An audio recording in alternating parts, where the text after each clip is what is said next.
ጉድ ያረገኝ ኬኔ ነው። ምናልባት ከአይነ ስውራን ውጪ ኬንን የማታውቁ ካላችሁ ኬን ማለት አይነ ስውራን የሚመሩባት በትር ነች። ጉድ ያረገኝ ኬኔ ነው። ሳምራዊትን ቀጠሬያታለሁ።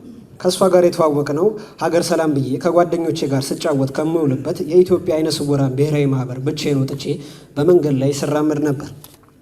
ታዲያ ለአንድ አይነ ስውር እግርም አይንም ሆኖት የሚመራበት በትሩ ወይንም ኬኑ መሆኑ የታወቀ ነው። የዛን ዕለት ግን ጉደኛው ኬኔ የህይወቴን አቅጣጫ እንደዚህ እንደሚቀይረው እኔ መቼ አውቄ።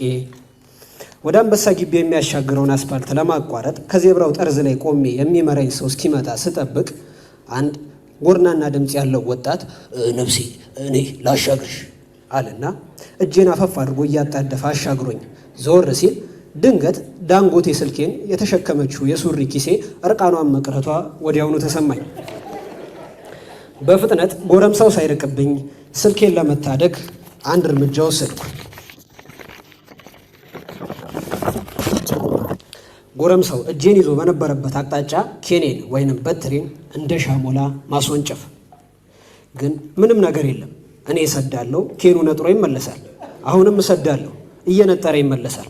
አረግ እንዴት ያለ የደላው ሌባ ቢሆን ነው ባካችሁ! እንዴትስ ቢወፍር ነው ዱላ እያነጠረ የሚመልስ ደንዳና ሰውነትን የገነባው አልኩኝ። ገረመኝ። አያይ የለም አሃ ኪስ አውላቂ ሌባማ እንደዚህ አይወፍርም።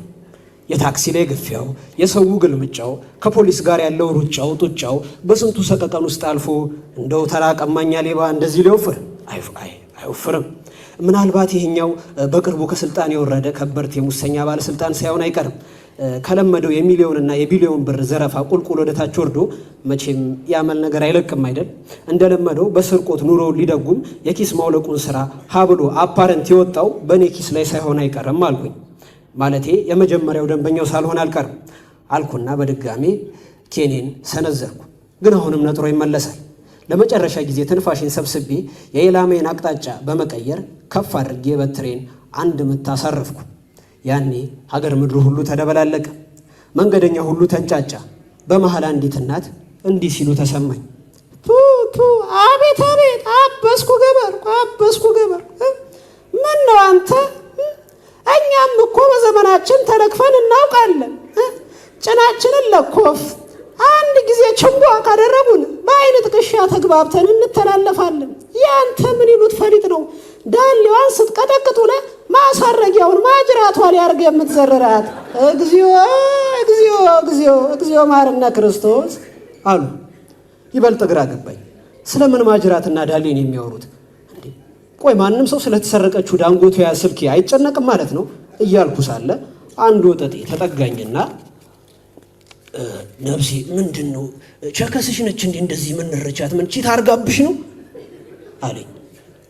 ስለምን ቸከስ ነው የምታወራው? እኔ ገርል ፍሬንድ የለኝም ወንድሜ። ኧረ ስድስት ነፍሴ ምንድን ነው የምትይው? ማጅራቷን ብለሽ እኮ እንደ ሽሮን ያሰጣሻት። አሁን ዘግኜ ልቃማት ብትይ ራሱ ደቅሳለች። ቺት ማታገኛት የሚቅም ይቃም ዞር በልልኝ አልኩና አስደንብሬ ካጠገብ ያራኩት። ከተወሰኑ ደቂቃዎች በኋላ ሰዎች አረጋግተው ነገሩን ሲያስረዱኝ ስልኬን የሰረቀኝን ጎረምሳ ሳይሆን የአንዲቷን ቆንጅዬ ወጣት ማጅራት መትቼ እሷም ስትወድቅ ክፉኛ ከመሬቱ ጋር በመጋጨቷ አይሆኑ ሆና ካልጋ ላይ እንደዋለች ነገሩኝ። ይበልጥ ደነገጥኩ። ከዛ ግን ታዲያ ኬኔ እንዴት እየነጠረ ተመለሰ ብዬ ጠየቅኩኝ። ኢላማህን ስተህ አሉኝ። ማለት የስፖንጅ ቦርሳ ተሸክማ ነበር እንዴ? እሱን ነው ስቀጠቅጥ የነበረው አልኩኝ። አይ የስፖንጅ ቦርሳስ አልተሸከመችም። ታዲያ ምኗ ላይ ነው ሲነጥር የነበረው?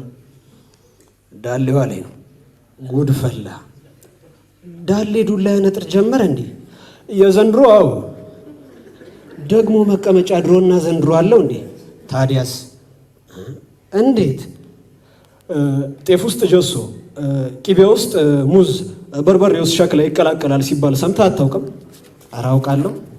በቃ የዘንድሮ ዳሌ ላይ ደግሞ ስፖንጅ ይቀላቀልበታል። ነገሩ እንደዚህ ነው ባጭሩ። አጃይብ አልኩኝ እጄን ባፌ ጨኜ።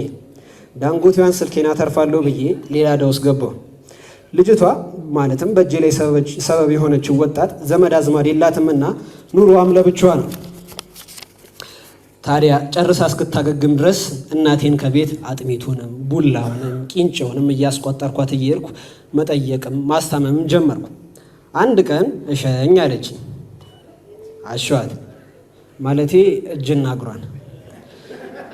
በቀጣይ ቀን ድገመኝ አለችኝ። ደገምኳት። በማግስቱ አሰልሰው አለችኝ። አሰለስኩት። የወጌሻ ሰልስት ይሏቸዋል። ይሄ ነው። እጄ ጣማት መሰለኝ። በአደገኛ አጥር የታጠሩ የሰውነት ክፍሎቿን ለወንድ ልጅ መቶቿን ሳይቀር ሙሉ እምነቷን ጥላ አሳሸችኝ።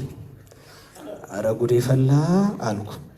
የአይኔ ነርቮች ወደ አይምሮዬ መልእክት እየላኩ ምስል ማየት ተሳነኝ እንጂ ከአይምሮዬ ጋር ተቆራኝቶ የተሰማውን ነገር ሹክ የሚለኝ ስድስተኛ የስሜት ዋስ በእግሮቼ መሃል እንዳለኝ ዘነጋቸው እንዴ? ሆሆ ፈጣሪ፣ እረ ትዕግስቱን ስጠኝ አልኩኝ። ብቻ ቀስ በቀስ ለመደችኝ፣ ለመድኳት። ብዙ አወራችኝ፣ አወራዋት። በማዘር አጥሚት እንዲሁም በማዘር ቡላ አደልቢያት ከአርቲፊሻል መቀመጫ ተጠቃሚነት ወደ ኦሪጂናል መቀመጫ ባለይዞታነት ያውም ወደ ሊዝ ባለቤትነት አሸጋገርኳት። ምስጢረኛው አረገችኝ፣ ምስጢረኛ ያደረግኳት። በቃ ዛሬ እንዳፈቀርኳት ልተንፍስላት ብዬ ከለመርናት ቦታ ላይ ቀጠርኳት። ስትመጣ ተሰማኝ። የእሷን ኮቴ ያውቀዋለሁ። ኤልያስ መልካ ካቀናበራቸው እልፍ ሙዚቀኞች በላይ አብዝቼ ወደዋለሁ። ግን አብሮት ሌላ ኮቴ ይጮኋል። የሆነ በረባሶ ጫማ አድርጎ የሚራምድ ሸፋፋ ከጎኗ ሳይኖር አይቀርም አልኩኝ። ከዚያም ጠጋ አለችና አቅፋ ሳመችኝ። እንደለመድኩት እኔም ሳምኳት። ማቲ አለችኝ ልብ በሚሰነጥቅ ሞልቃቃ ድምጿ። ወይዬ ሳምርዬ አልኳት። ተዋወቀው ፍቅረኛ ነው እሺ አለችና እንደ ቡሄ ሙልሙል ከተድበለበለ የጎረምሳ እጅ ጋር አጨባበጠችኝ። በድንጋጤ ኪሎ የወረደ። ወይኔ ማቲያስ፣ እንደዛ ስቀልብና ስንከባከብ የነበረው እልፍ ማሳጅ ቤቶች በአንድ ላይ ቢጨመቁ እንኳን የማይሰጡትን አገልግሎት ስሰጥ የነበረው ሌላውን ለማሳቀፍ ነው። ግድ የለም ጉድ ያረገኝ ኬኔ ነው። አመሰግናለሁ።